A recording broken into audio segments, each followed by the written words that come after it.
So the Israelis struck Iran and the United States followed suit. And the Israelis killed the Ayatollah, who was an old man anyway. He was in his 80s. But still, it's very symbolic. So Iran and the United States and Israel are at war. And there are a lot of implications with this. This is something that's been warned about for 20 years, about what could potentially happen. The neocons and the Zionists have been wanting to go to war with Iran for a long time. The Israeli goal here, the Jewish state's goal here, is to become the regional hegemon of the Middle East, to be the only country in the Middle East to have nuclear weapons, to be the only country that has a capable military, so they can dominate the region, so that they can feel secure, because Israel is a small state, and part of the Jewish culture is to be, I don't know if I can say narcissistic might be the word for it. I'm not sure what word to attribute to it, but it's part of the culture there.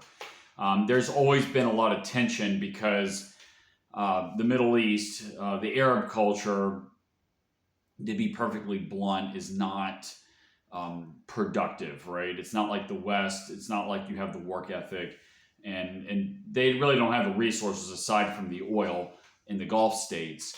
So there's a lot of envy that's going on there.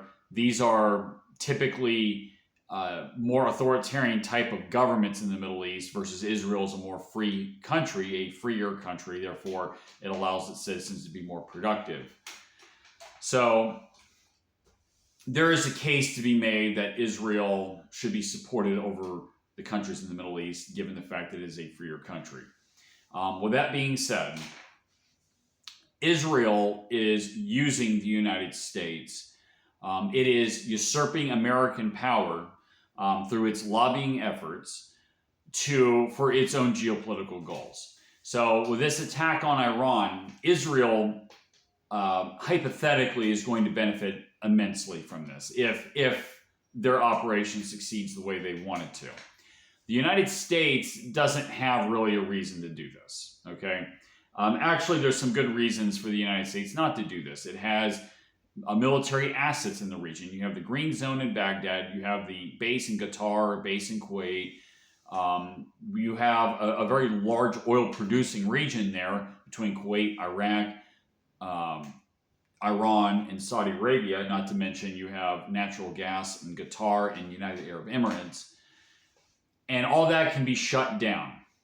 In fact, it appears to be that that's what the Iranians are doing. They're shutting that down. Their proxies in Yemen are also shutting down the, what's that called? It's the entry to the Red Sea. I forgot what that strait's called. But anyway, so the United States could lose its trade alliance through this, because if there's not cheap energy there, okay, that means that if countries want their cheap energy, they're going to have to possibly get it from Russia now. Everything starts to fall apart geopolitically. And what would be a bigger mistake is if we have mission creep and this war prolongs and this continues, and if we have to put ground forces to overthrow the regime. I don't think Trump is that stupid. I don't think he's going to do that. But I'm almost willing to bet you that's what the Israeli government wants us to do. And by the way, that's what Iran wants to do too. Because if you do that, then they can defeat the United States on the ground. They can defeat American troops in the mountains, in the desert mountains of Iran. All right. This is potentially a really bad situation for the United States, for the reasons I just mentioned. Now, as far as doing damage to Iran, their nuclear program will not be very much affected, aside from assassinating some of the brain power behind it. So the most effective thing in this strikes, you can obviously take out the military hardware, like the Navy, whatever Air Force they have, and military installations, which is what they're targeting. And they could also target the leadership, but probably the single most potent thing that the United States and Israel can do is target the brains behind their entire system, their strategic thinkers, their scientists, if they can target those people, that would actually do a lot of damage to the regime.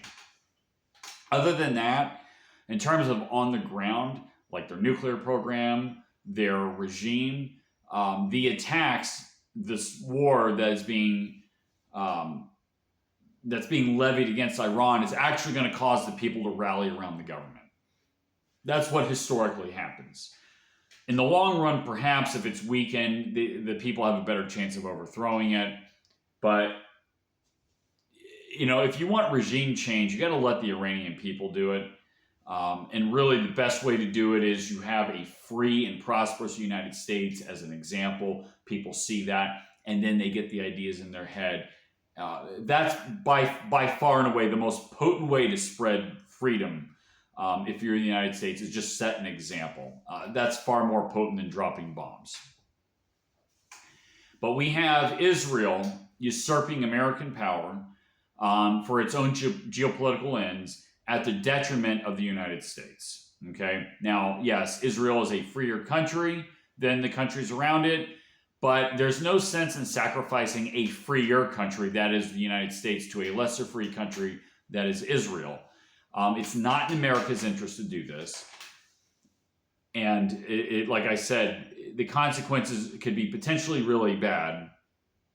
So my hope is that Trump has enough sense that they can negotiate some kind of deal between Iran and the United States. Trump can claim victory, and the Iranians can claim, quote, victory out of all this, save face, and then walk away from this and never do this again. Okay? We have a serious problem in this country of foreign lobbies, not just Israel, by the way. Qatar and Turkey also have lobbies here in this country, let's not forget. And all the other special interests like Big Pharma, the military-industrial complex, big agriculture, all that stuff. So we have a special interest problem in D.C. that is potentially very dangerous. And the leadership, or the so-called leadership in this country, is just full of hubris. Most leaders around the world are, but our country is no exception. So the solution to all this is a long-term solution, and that is people need to get their stuff together here. They need to learn how to think for themselves so they don't have to depend on a corrupted system. And we need better quality people to replace it. So, these elections that we have a choice between bad and worse. Both candidates take AIPAC money, for example, among other special interests. We're gonna have to have people that are not corrupted, that have not been on Epstein's island, that can't be blackmailed, that have good records, that have their stuff together, that can communicate really well to people, that acts in the interest of a better future, right? A future where people are free, that you don't have government that gets in the way of people, a system where, that you don't have people violating each other's rights. And I can go on and on and on, but unfortunately here we are, and hopefully things will turn out as good as they can given the situation.